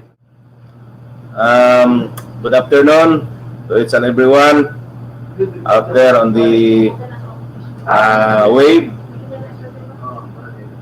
So, this endeavor, this activity that we are going to have is due to the Division Memorandum number 89, series of 2021. This is a supplemental conduct of the English proficiency test through computer-based. So this undertaking happened because of the observations that there are several applicants happen to be that their English proficiency test somewhat expired na because the detailed memorandum says that the validity of the English proficiency test is only good for 2 years. So those who took the test, the EPT test, EPT for the year 2019, so invalid na po yung mga results nila. That is why the supplemental guidelines or supplemental conduct of the English proficiency computer-based test na mahimo na to. So this convergence or this activity will be successful with our of course with the cooperation of each and everyone, especially the working committees for the conduct of this English proficiency test or the content computer based. So we have to see to it that we have to do or perform our respective responsibilities, especially the support staff. No, we see to it that we have to maintain the security and safety of the 6 testing rooms, such as Polanco National High School,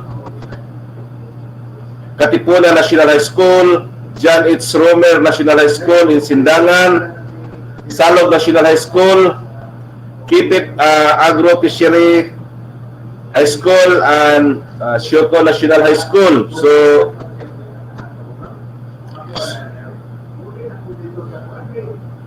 most of the facilities that we are going to utilize this are the laboratory, the computer laboratory facilities.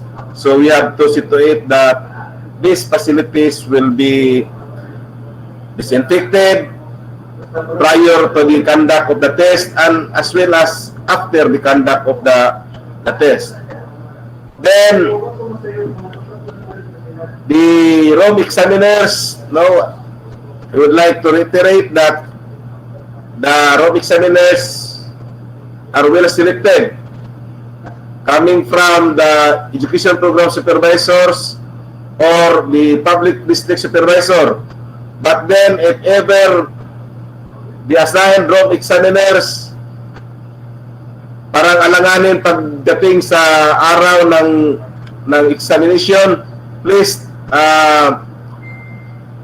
inform the district or the division coordinator or the division testing coordinator so that we can replace the road examiners coming from the selected school principal, the nearby school principal or the main high school near to the testing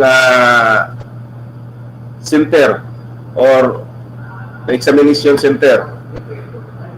So, as made mention by Jade and Sir Ending, that all this activity, this English proficiency test, we can have this successfully with our collaborative efforts. So we have to support each and everyone so that this activity will be a successful one. So with that, thank you so much. Good luck and God bless to all examinees of this English proficiency test. Good afternoon once again.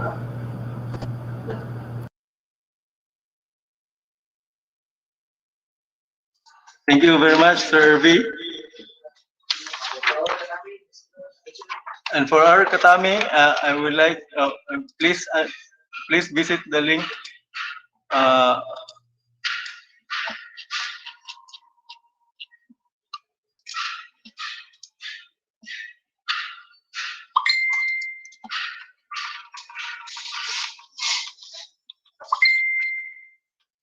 For our Katami, please visit the link bit.ly/ZNEPT Orientation 2021.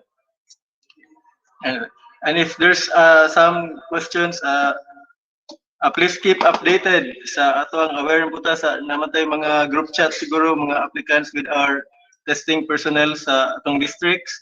Please keep updated. And of course, makita ninyo ang mga memos sa updates and memos sa depedzn.net sa link nga depedzn.net.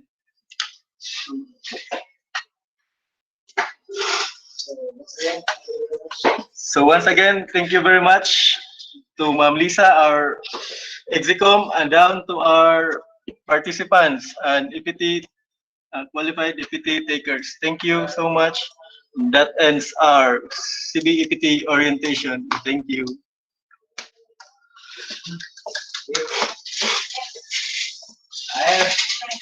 Thank you.